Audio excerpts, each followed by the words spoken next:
Hello বন্ধুরা, প্রকৃতি মাঝে মধ্যেই আমাদের উপরে রাগ করে বসে, যার বহিঃপ্রকাশ আগ্নেয়গিরি, টর্নেডো, জলোচ্ছ্বাস ইত্যাদি। তবে প্রকৃতি যখন ভালো মুডে থাকে তখন এমন সব ঘটনা ঘটতে থাকে যা কেবলমাত্র সৌভাগ্যবান ব্যক্তিরাই নিজ চোখে দেখতে পারে। মায়াজালের আজকের এপিসোডে আমরা দেখতে চলেছি মাছ ধরার এক অদ্ভুত পদ্ধতি, ভাল্লুকের মাউন্টেন ক্লাইম্বিং সহ আমাদের প্রকৃতিতে ঘটা এমন কিছু অস্বাভাবিক ঘটনা যা দেখার পর আপনি নিজেকেই সৌভাগ্যবান মনে করতে শুরু করবেন। তো চলুন শুরু করা যাক। মাড ফিশিং, এই ইউনিক পদ্ধতিতে কিছু জেলে বিরল প্রজাতির এই মাছ ধরে থাকে। এটা সত্যি মাছ ধরার একটি পাগলাটে কৌশল। এমনকি এই জেলেরা পানিতেও নামে না। আসলে এই বিরল প্রজাতির মাছ ডিমের মধ্যে কাদামাটির নিচে লুকিয়ে থাকে, আর সেই মাটিতে কিছু অ্যালকোহল ঢেলে দিয়ে আগুন ধরিয়ে দিলেই সমস্ত মাছগুলো ডিম ভেঙে এভাবেই উপরে বেরিয়ে আসতে শুরু করে। দেখে যেন মনে হয় মুরগির ডিম এভাবে সাজানো আছে। চাইলেই আপনি ফ্রাইং প্যান এনে আগুন জ্বালিয়ে এখনই রান্না করে খেতে পারেন। আসলে গাছের নিচে স্যাঁতস্যাঁতে ভেজা মাটিতে এই বিরল প্রজাতির মাছেরা ডিমের নিচে এভাবেই বাস করে। এই মাছগুলো ত্বকের মাধ্যমে নিঃশ্বাস প্রশ্বাস চালায়। পানিতে না থেকে এরা মুখ ভর্তি করে বাতাস গিলে আবার মাটির নিচে ঢুকে পড়ে। আসলে ত্বক এবং শ্বাস প্রশ্বাসের উন্নতির জন্যই এই প্রজাতির মাছেরা এমনটা করে থাকে। জলাভূমির বাস্তুতন্ত্রগুলি স্থবির এবং হাইপক্সিক হয়ে থাকে। যখন জলাভূমির পানি শুকিয়ে যায় তখন এই মাছগুলোকে এভাবেই পাওয়া যায়। সত্যি বলতে এসব মাছ মাটির বেশ গভীরে লুকিয়ে থাকে। তাছাড়া আরও একটা কারণ আছে, আর তা হলো প্রচন্ড রোদের তাপ থেকে রক্ষা পেতে এই মাছগুলো এভাবে ঠান্ডা কাদার নিচে লুকিয়ে থাকে।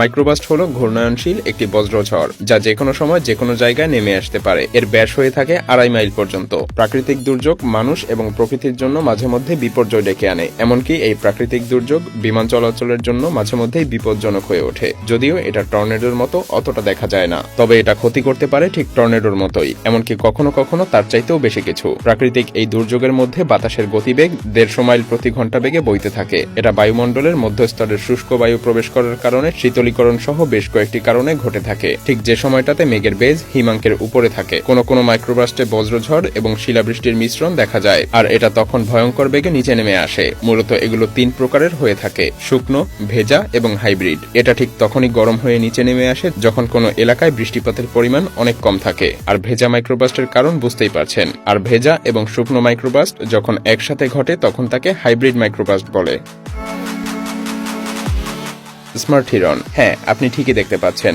এখানে এই হিরন পাখিটি মাছ ধরার জন্য টোপ হিসেবে ব্যবহার করছে এক টুকরো ব্রেড। এইসব পাখিগুলো প্রথমে মাছ ধরার জন্য দূরের কোনো স্থান থেকে রুটি ঠোঁটে করে এনে পানিতে ফেলে দেয়, আর সেই সকল রুটিগুলো খেতে মাছ উপরে উঠে আসে। আর এই সুযোগেরই সদ্ব্যবহার করে এই পাখিগুলো। বিবিসির তথ্য অনুসারে শীর্ষে থাকা মাছ শিকারী 12টি পাখি প্রজাতির মধ্যে এই পাখি প্রজাতির অবস্থান রয়েছে 7 নম্বরে। এরা এমন সব জায়গায় ঘোরাফেরা করে যেখানে মানুষ বিভিন্ন প্রজাতির হাঁসকে রুটি খাইয়ে থাকে, আর সেই জায়গাগুলোতে অবশ্যই মাছ থাকে। আসলে এই পাখিগুলো হয়তো বুঝতে পারে ব্রেডের চাইতে প্রোটিনের অনেক বড় উৎস হলো মাছ, তাই এই পাখিগুলো এসব ব্রেড না খেয়ে মাছ শিকার করার জন্য সেগুলোকে টোপ হিসেবে ব্যবহার করে। এই প্রজাতির পাখিগুলোকে উত্তর এবং মধ্য আমেরিকা জুড়ে কিছুটা নিচু অঞ্চলের জলাভূমিতে দেখতে পাওয়া যায়। এই পাখিগুলোকে আপনি সবচাইতে বেশি দেখতে পাবেন সকালে এবং গোধূলি সন্ধ্যায়। এরা সারাদিন বিভিন্ন জায়গায় লুকিয়ে থাকে এবং কখনো কখনো নিশাচর প্রাণীতে পরিণত হয়। অবাক করা বিষয় হলো এই প্রজাতির পাখি মাছ, ব্যাঙ, জোঁক সহ বিভিন্ন জলজ উদ্ভিদ এবং প্রাণী নির্বিঘ্নে খেতে পারে।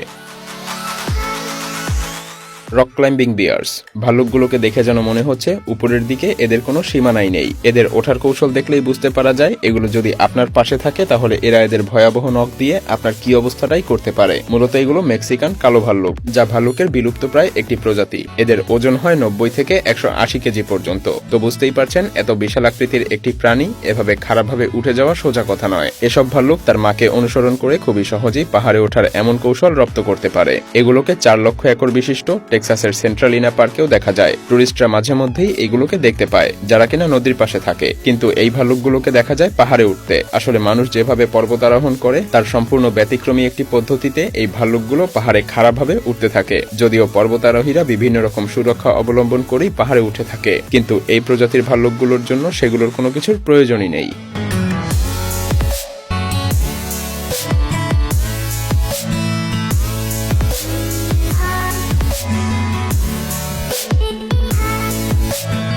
Frog ride fish. এই অলস প্রকৃতির ব্যাঙটি সুযোগ পেয়ে মাছের ঘাড়ের উপরে উঠে বসে এভাবেই রাইড উপভোগ করতে থাকে। আর এই দৃশ্যটি দেখা গিয়েছিল একটি পুকুরে। গোল্ডফিশের সামনে বসে এভাবেই আরামদায়ক একটি রাইড উপভোগ করতে থাকে ব্যাঙটি। ব্যাঙটিকে মাছটি বিভিন্নভাবে মাথার উপর থেকে সরানোর চেষ্টা করলেও মাথার উপর থেকে সে তাকে ফেলতে পারেনি। তাই মাছটি একসময় বাধ্য হয়েই ব্যাঙটিকে একটি স্মুথ রাইড প্রদান করে। সর্বপ্রথম এই দৃশ্যটি দেখতে পেয়েছিল অবসরপ্রাপ্ত একজন বৃদ্ধ নার্স। পরবর্তীতে সেই বৃদ্ধ নার্স বলে, আমি এটাকে পেছনের পুকুরে দেখতে পেয়েছিলাম। এটা আমার কাছে এতটাই ভালো লেগেছিল যে আমি ব্যাঙটিকে পুকুর থেকে এখানে এনে রেখে দিয়েছি। সেই বৃদ্ধা আরো বলে, আমি আমার পুরো জীবন গ্রামে কাটিয়েছি, কিন্তু এমনটা আমি কখনো দেখিনি।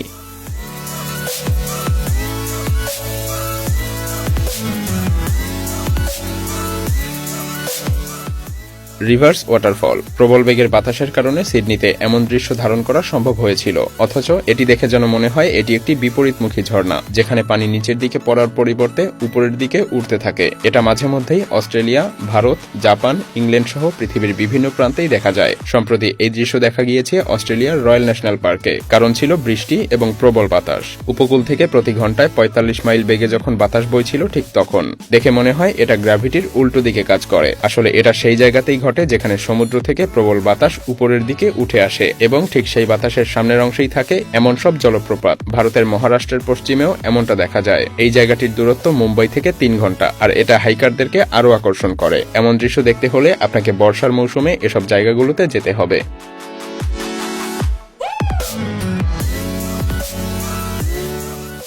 Monkey balance on bridge. Sean নামক এই বানরটিকে সম্প্রতি দক্ষিণ আফ্রিকার একটি বন্যপ্রাণী অভয়াশ্রমে স্থানান্তরিত করা হয়েছে। আর এই জায়গাটিতে বানরটি এসে তার নতুন কিছু ক্রিয়াকৌশল সবার সামনে প্রদর্শন করে। বানরটি ঠিক এভাবেই দড়ির উপরে সার্কাস স্টাইলে হাঁটতে শুরু করে। সত্যি বলতে বানরটি কাঠের তৈরি এই সেতুটির দড়ির উপর দিয়ে হাঁটতে খুবই পছন্দ করে। আর এটা দেখে বনের অন্যান্য প্রাণী এবং মানুষও বেশ অবাক হয়ে যায়। দেখে যেন মনে হয় বানরটি মানুষকে কপি করছে। দক্ষিণ এবং মধ্য আমেরিকার নতুন সময়ের বানর এবং ইউরোপের পুরনো দিনের বানরগুলোর মধ্যে বেশ কিছু মিল থাকলেও এ বিষয়ে কোনো মিল নেই। আর তা হলো নতুন দিনের বানরগুলোর লেজ থাকে, কিন্তু পুরনো দিনের বানরগুলোর কোনো লেজ নেই। সেই সাথে এদের রয়েছে ঠিক মানুষের মতোই ট্রাইকোমেটিক কালার ভিশন বা দৃষ্টিশক্তি, কিন্তু নিউ ওয়ার্ল্ডের বানরগুলোর দৃষ্টিশক্তি ট্রাইকোমেটিক এবং ড্রাইকোমেটিক উভয়ই হয়ে থাকে। এমনকি এরা একরঙাও হয়ে থাকে, ঠিক পেঁচার মতো। তবে এসব বানর যে কোনো প্রজাতিরই হোক না কেন, সিয়ানের মতো এমন টেকনিক খুব কম বানরেরই জানা আছে। ক্যাটারপিলার। আপনি কি জানেন শুঁয়োপোকা কিভাবে গাছে সার্ভাইভ করে? আসলে ক্যাটারপিলার ঋতু পরিবর্তনের মাধ্যমে নিজের আবাসস্থলকেও রূপান্তরিত করতে থাকে। এরা শীত আসার পূর্ব মুহূর্তে ময়লা আবর্জনা, গাছের পাতা এবং বাকলে গর্ত করে বা ভাঁজ করে থাকার জায়গা করে নেয়। শীতের সময় তারা এভাবেই সেখানে টিকে থাকার চেষ্টা করে। আর যখন শীত শেষ হয়ে যায় তখন তারা সেই বাকল এবং পাতাকেই খেতে শুরু করে, যাতে করে তাদের জীবনচক্রের পরবর্তী ধাপে তারা উত্তীর্ণ হতে পারে। আবার যখন শীত আসতে শুরু করবে এরা তখন সেই সকল পাতাগুলো খাওয়া বন্ধ করে দিবে, কারণ তাদের শীতের হাত থেকে রক্ষা পাওয়ার জন্য একমাত্র অবলম্বনই ছিল সেই গাছের পাতা এবং বাকল। আর এরপর বিভিন্ন জীবনচক্র ঘটতে থাকে এসব ক্যাটারপিলারের বিভিন্ন প্রজাতির উপর ভিত্তি করে। হ্যাঁ, এসব ক্যাটারপিলার প্রজাপতি হওয়ার পূর্বের স্টেজগুলোতে ঋতু পরিবর্তনের সঙ্গে সঙ্গে এভাবেই নিজেদের আচার আচরণ এবং বৈশিষ্ট্য পরিবর্তন করে টিকে থাকে। ভিডিওটি ভালো লাগলে শেয়ার করতে পারেন, এবং আপনি যদি এমনই রহস্য, রোমাঞ্চ, আনকমন আর ইন্টারেস্টিং ভিডিও দেখতে পছন্দ করে থাকেন তবে মায়াজাল চ্যানেলটিকে এখনই সাবস্ক্রাইব করুন এবং পাশে রাখা বেল আইকনটি প্রেস করুন। তো দেখা হচ্ছে আগামী এপিসোডে। ততক্ষণ পর্যন্ত ভালো থাকবেন। ধন্যবাদ।